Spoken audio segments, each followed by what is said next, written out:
Hey guys, welcome back to my channel. We're having a lovely weather today.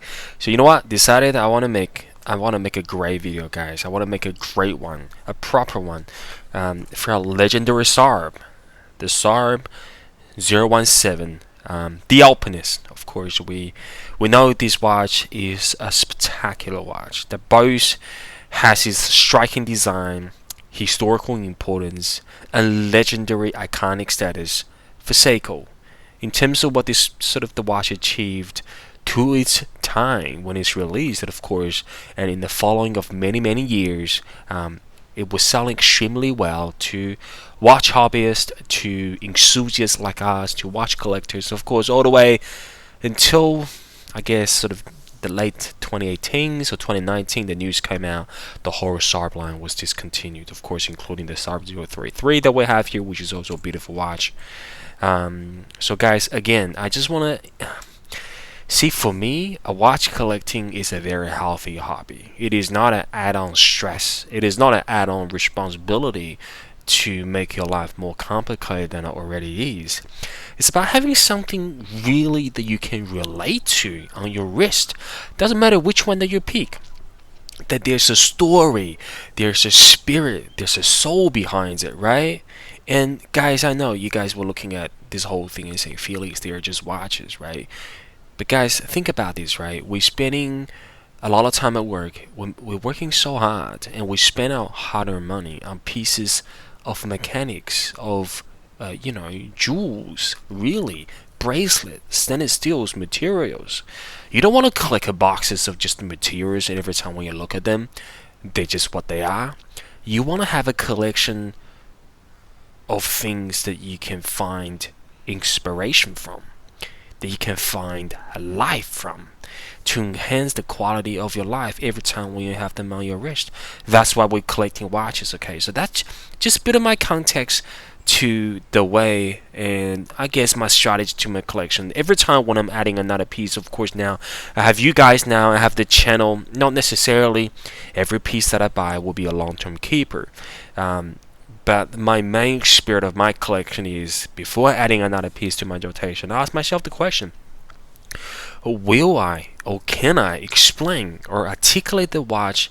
I'm not saying will have to be the expert of every single watch behind the story behind it, the protection behind, the specs behind it, but you gotta be able to articulate well enough about that watch to yourself every time you pick it up. Then you go more deeper into the hobby, you will find a great sense of enjoyment. Okay, guys. Now, again, I just want to give you a rich shot of the SARB017, the Alpinist. I just call it the Alpinist, of course, from now on. It is a beautiful watch, guys. But again, I just want to tell you guys what happened this morning is, as you see, I've done the last few videos mainly concentrating on bigger watches, bigger Seikos, turtles. They are beautiful. Tunas, love them so much. Iconic, unbelievably well-made two watches, okay? But they are what they are. They are 44 diameters in 44 millimeters in diameters, 47 millimeters in diameter for some of the tunas. Of course, you have the baby tuna, which I've done a review on. But this morning, when I look at my watch box, and I realize, hang on a second, I haven't wear this Alpinist for a while, and I wanted to give this time on my wrist. And within minutes of the watch being on my wrist, I found what I wanted. Lighter. You feel that you can breathe now. Every time when you do, your wrist movements, no matter what you do, you're cooking or you're washing dishes, you're just getting through stuff, you're driving. It's like a dream on your wrist, guys. This Alpinist is truly amazing. It's fantastically well made. The dimension works brilliantly. I have a 7-inch wrist, and I cannot ask for a better shaped watch, a better well-fitted watch. It wears absolutely flat on the wrist. I've never owned a Rolex before. I've never owned Omega before, but I will probably get there one day. But in terms of wearing experiences, I'm not asking for more now, because this is a dream on wrist. Now, guys, let me start off by saying I am new to the collection of iconic Seikos.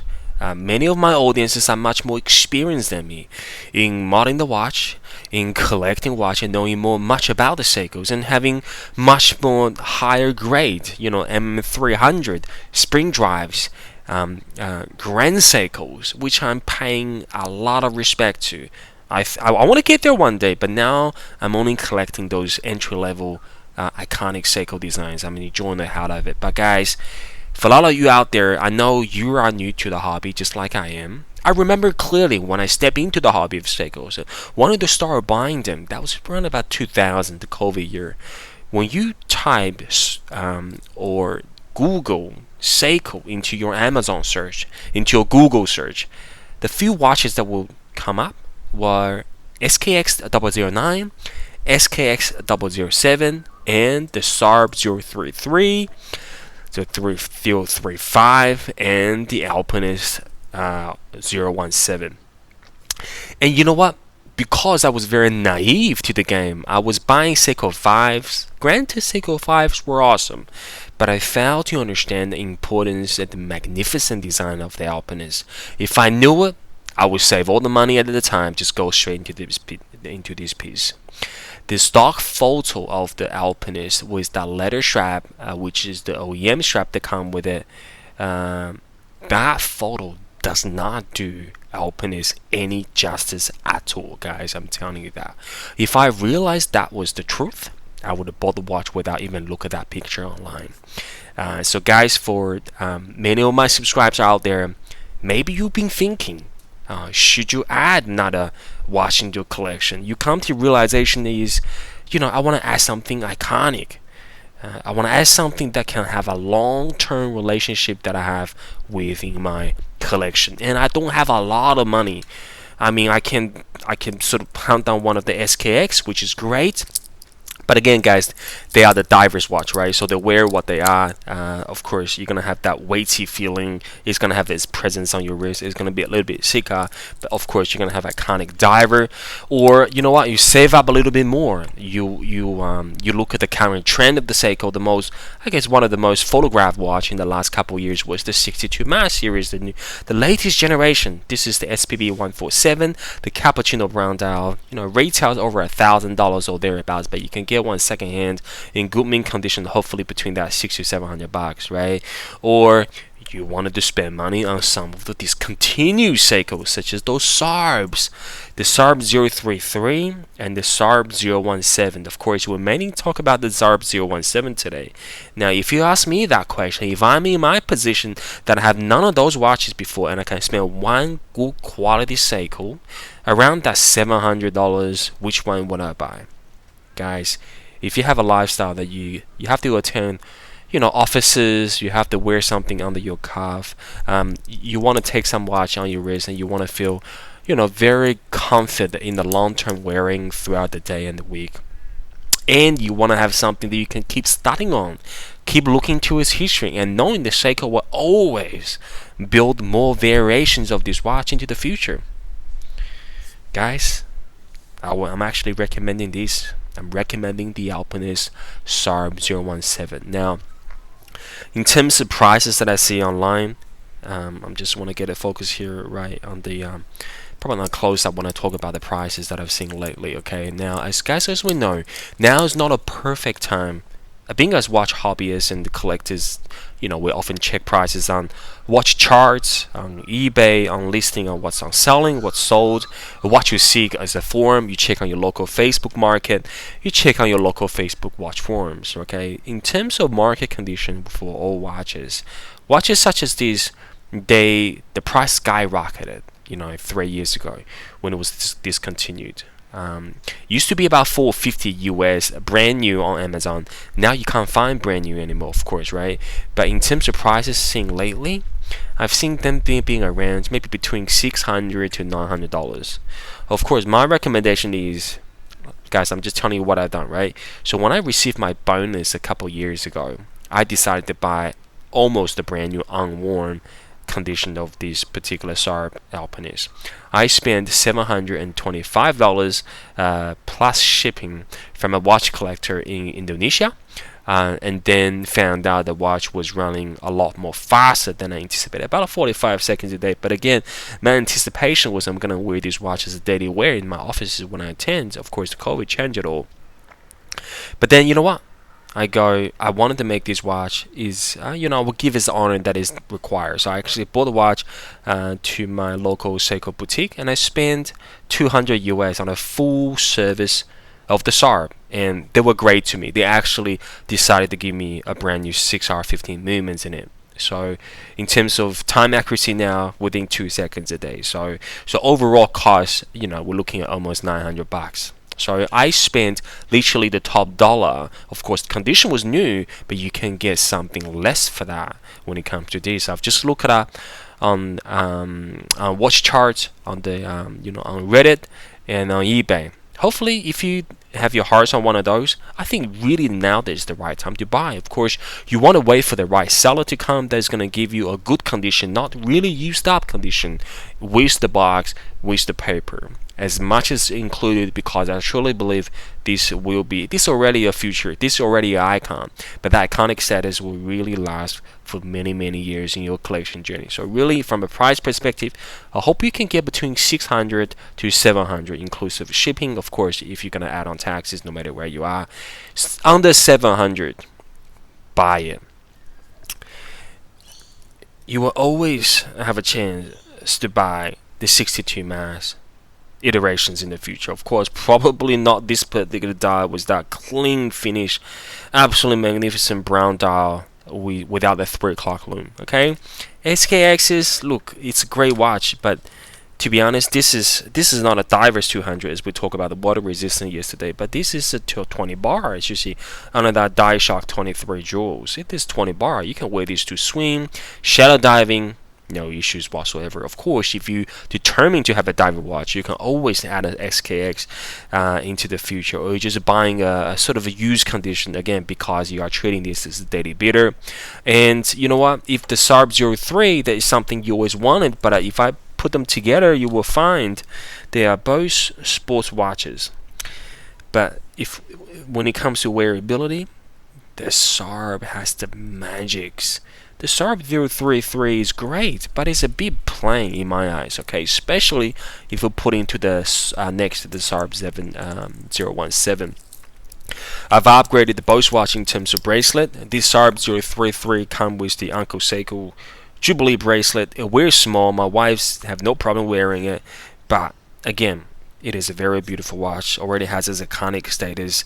No problem at all if you have that in your collection. But my point is, if you can only buy one, or you're choosing between one of the SARBs, whether the 033 or 017. Hopefully this video is going to give you, excuse me, give me one sec. Hopefully this video is going to give you a clear close-up between the comparison of the two. But my recommendation goes to this because it has that fancy design, that sunburst green dial. It is truly a magnificent dial. The cathedral hands, that pointy hourly hands and pointing minute hands, be able to tell time absolutely very accurate, and that Roman numbers at 12, 2, 4, 6, 10, with the classic design of the rest of the indices at 1 o'clock, 4 o'clock, 7, 9, and 11. With the hands, there was the ability of following the tradition of the internal rotating compass. It is a recipe made in heaven.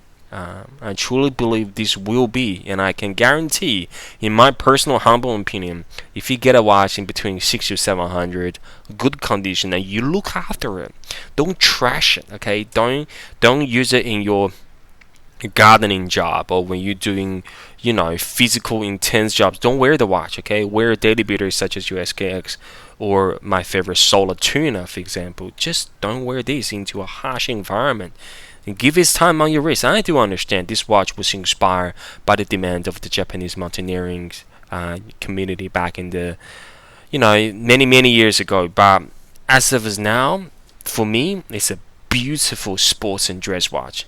And you know what? If I have the ability to buy brand new, with a reasonable cost, because people are asking for ridiculous amount of money for a mint condition one now, right?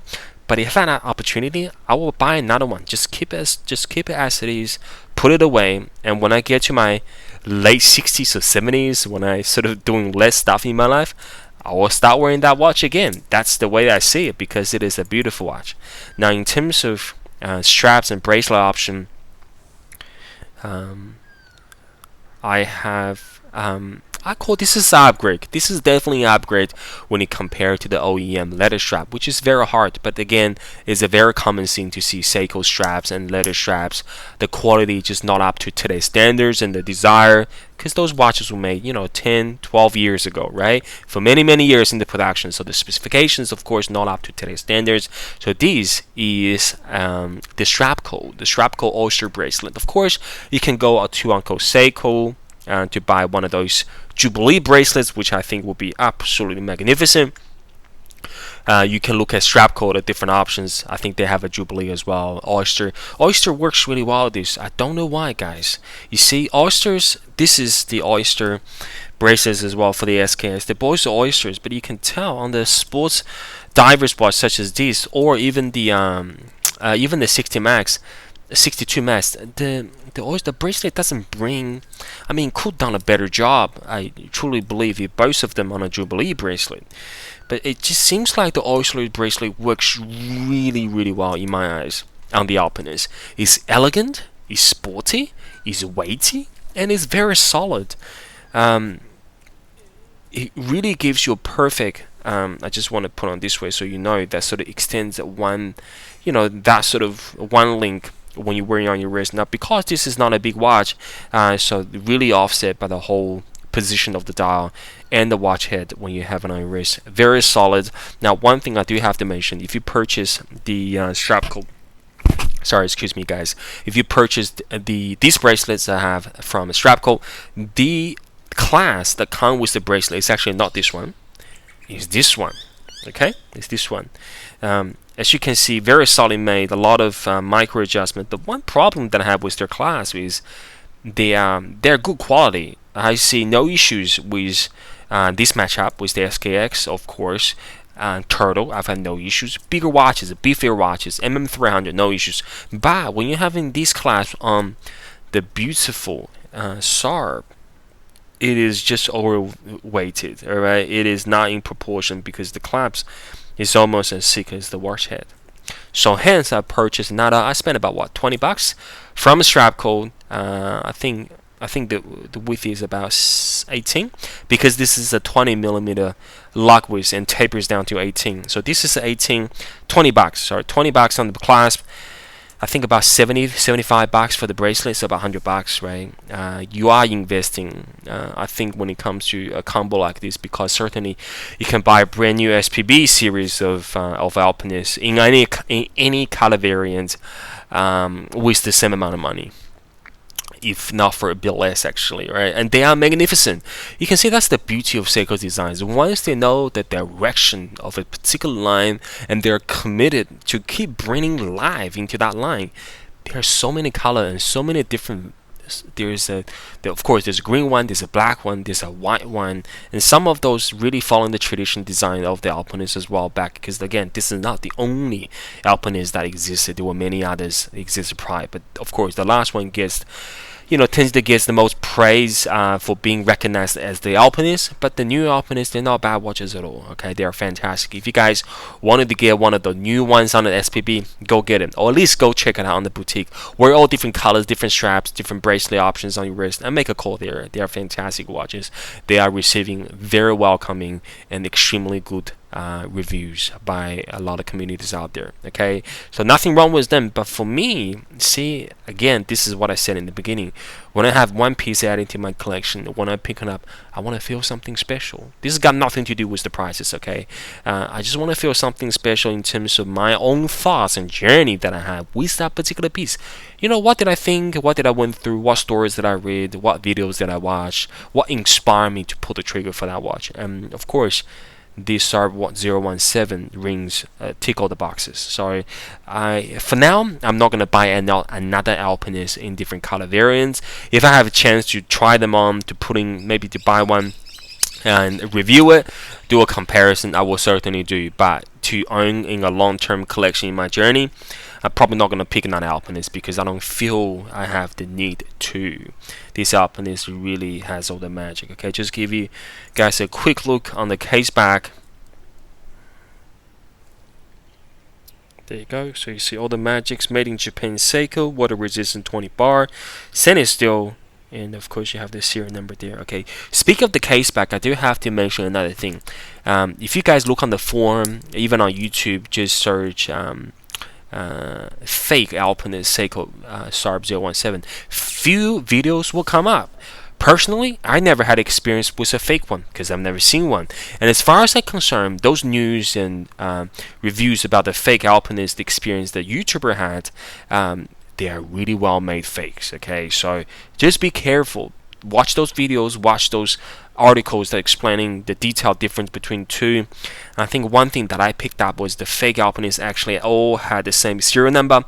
Of course, my one is not. I'm fortunate this is not a fake one because this was the first watch that I purchased from an individual collector from overseas, because really there was nothing in that price range at the time from any sellers in Australia, and there was none at Amazon when I decided to put a trigger. So I'm lucky this is not the fake one. Of course, if there's anything wrong with the originality was the watch, when the watch was in the Seiko boutique for repair, the watchmaker would have told me, right? So beautiful watch, loving this. I just can't get enough of these guys. The dial, the way that they not engraved, but the way that Seiko was written on the dial, that 3D effect, I mean, everything is just laid down so elegantly. For a sports watch, this is very hard to come by. And you know what? It makes a lot of sense, right? If you're the management of Seiko, you would not let this piece die in its history. You will bring it back to life, of course, right? So look at that cathedral hands. The handset, guys, the handset is the most elegant. This is the best handset, one of the best handset that I like. Of course, very popular 62M. This is sports watch, divers watch. Very clean design, a very beautiful brushed handsets as well. But these SARBs, the SARB017 is just magnificent. Okay, the writings, every bit of it, nothing that you don't need. Here's the thing when it comes to watches, right? A watch is made by people, made by designers, made by watch engineers, made by the watchmaker, that they have all their own experiences with their life and their journey when it comes to watches. But on this particular dial, you have quite a bit of rating on it. Seiko, automatic, die shock, 23 joules, 20 bar, and you have Japan 6R15, of course the bit of ditching on the end, and you have the outer compass bezel. There's quite big things on it. But the one thing that I can conclude for design like this is it has everything that you need and nothing that you don't. Everything is just perfectly placed on a dial. It seems like they have formulated this perfect recipe. Of course, there's no price spec on a logo, right? So guys, if you want to do a comparison which one you like, this is what the one without the price spec logo like. It is beautiful. The day window is beautifully framed without too much hassle at all. It just simply is not a gold trim. It's just a marking on it, right? Extremely elegant. And if you look at the side profile, guys, if you look at the side profile of the watch, this watch is truly made in heaven. You can see how the whole thing bevel down, curve down to your wrist. It is so elegant. It has a flat sapphire crystal, of course, with no anti-reflectings on it, so it does reflect light a little bit more. People do complain, watch hobbyists do complain the legibility of the watch. Of course, I do a little bit as well if you're in a hurry. It is not as well sort of read as SKS or Turtle, but I don't think that's a deal breaker at all, especially looking at how elegant this is.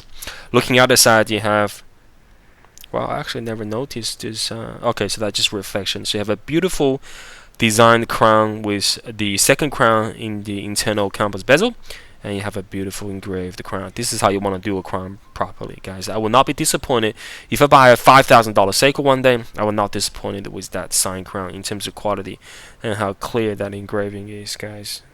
Beautiful watch. Okay, the wearability, the overall design. Again, this is just a classic Seiko Alpinist, and no doubt it's gonna have its place in the history. Okay, guys, thank you so much, guys. I'm gonna conclude here for now because I don't want to waste too much time of yours. Understand the way that I review my watches. I always bring a couple watches next to me and talk about it. Talk about the journey, why I bought it, the reason why I bought it, and sort of how long that I had it for, and the experience that I had with the watch. So a bunch of nice watches, and this SARB is truly is an amazing watch, right? So lastly, I'm just putting together in terms of finishing. You see, of course, this one has the hard coatings on it, very beautifully finished by the polished case of the SARB. I know this is not that higher grade of the Seiko polishing.